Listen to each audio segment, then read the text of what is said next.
My position is that the black woman's disrespect and rebellion against the leadership and the authority of the black man is a direct cause of the breakdown in our black family structure. Now, of course, there are many black people who consider those fighting words because as black women, we have never been subject to the kind of examination that our men have been subject to since we have been here. We have been somewhat protected and shielded from any kind of critiquing about our personal behavior, whereas our men have always been up for examination. The book is not an attack on black women. I have never said that all black women do everything that I list in my book. None of us have lived long enough to do everything that I list in the book, but most of us do some of the things that I've listed in my book.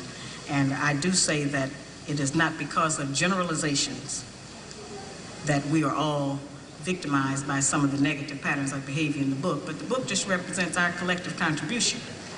This is some of everything that we have done, or that we do daily, that contributes to the breakup of our relationship, the destruction of our man, and the failure of our children to be able to function.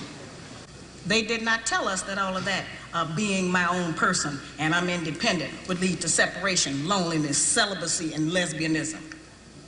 They didn't tell us that if you give up the man, you're going to take one of these things and it's worse and it will destroy your nation. They didn't give us that information. They made us think that it was some kind of glorified position to brag about the fact that I got my own job, my own credit card, my own car, so I don't need no man. I don't even know how we got that mixed up. Ain't none of that got nothing to do with being with no man. You know, we have some serious relationship problems that nobody has been able to address us on because everybody wants to pretend that this is not going on. You know, over 60% of our women are single, widowed, separated, or divorced. They don't have a man. I just came out of Florida and they got a housing complex that the Urban League built, which is a black organization that is for women and children only. They say they don't allow any men in there. I didn't have time to deal with it, but I talked about them real bad. That's the silliest program I've ever heard of. You know them women that had men if they got a bunch of children. They need fathers. They need protection. We hear about the drug problem that we have in our projects across the country. It's one of the major places that we have a drug problem. You know, we talk about the great strength that we have as black women. Well, the welfare department don't rent government apartments to single black men. Those apartments belong to black women who are allowing this to go on in their home. We have not looked at what part of the responsibility do we share.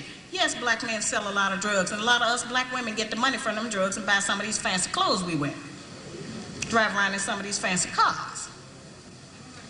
He is not doing these things alone and without support from us, whether they are good or bad. See, we have a lot of power. We are very strong women. I'm saying that we're using our strength in the wrong direction. We're using it to tear our man down, tear our nation down instead of building it up. Having an education and a job does not necessarily mean you have a successful life. I keep telling black women that to raise a child, they say, well, I provided with food, clothing, and shelter. That's not raising a child, that's maintaining one.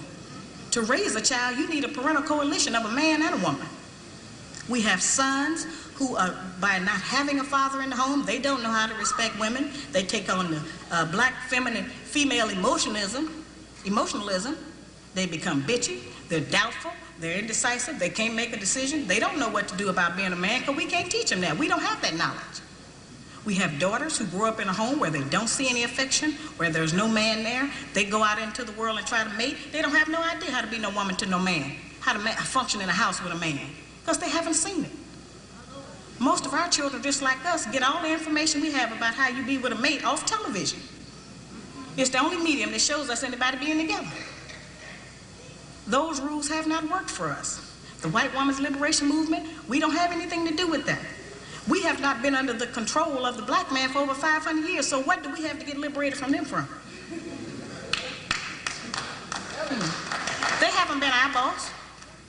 That's the white woman and her man. They're going through that, and that's their business. We don't have any business being in that. They only introduced it to break down the civil rights movement. Civil rights movement started with the black man, the black woman, and the black child standing together, trying to plead for freedom, justice, and equality, and more benefits in the country that they had built. They threw the white woman in there with the women's liberation movement and made it a woman against man thing. That created a big separation between black men and black women, because then everybody started going for self. Then they bring the welfare system in and tell us in order to feed and clothe and house our children, we have to give up our man. You have to put the man out of the house. When the white farm wife goes to the government for subsidy for the farm, they don't tell her to get rid of the farmer, they keep that family together.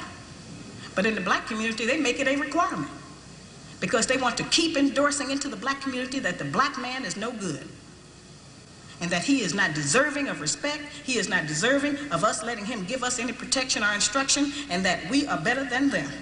The major responsibility that the black woman has had on the earth for the trillions of years that we have been here has been one of nutrition and birthing children. Those two things have a great deal to do with the survival of any people, the reproduction of the nation, and feeding them the proper food so that they can live. Those are very important jobs.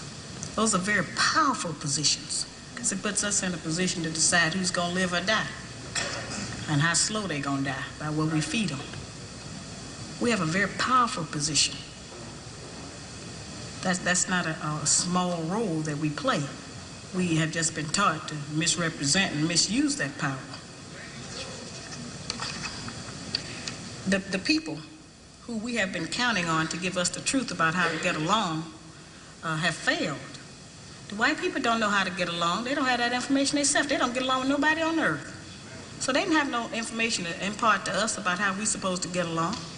They change their relationship rules at will.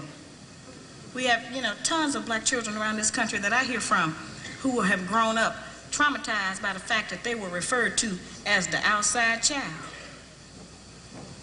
When we were having children like that, they called it illegitimate children, until the white woman started having them, and now it's single parenting. See, they changed the rules according to what they're doing.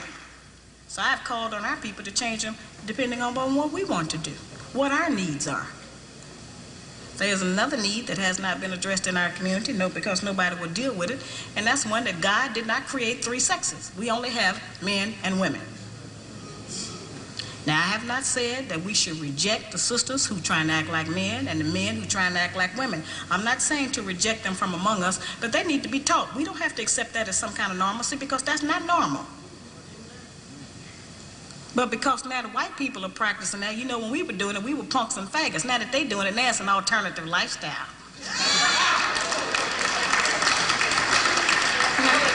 I'm trying to demonstrate how they have set rules that they have forced us to follow that they don't even follow themselves. They change the rules to suit them when they get ready. We can change them to suit us when we get ready, especially if we have what we have now, which is a failing system. It hasn't worked for us. We don't have to be ashamed that it hasn't worked for us.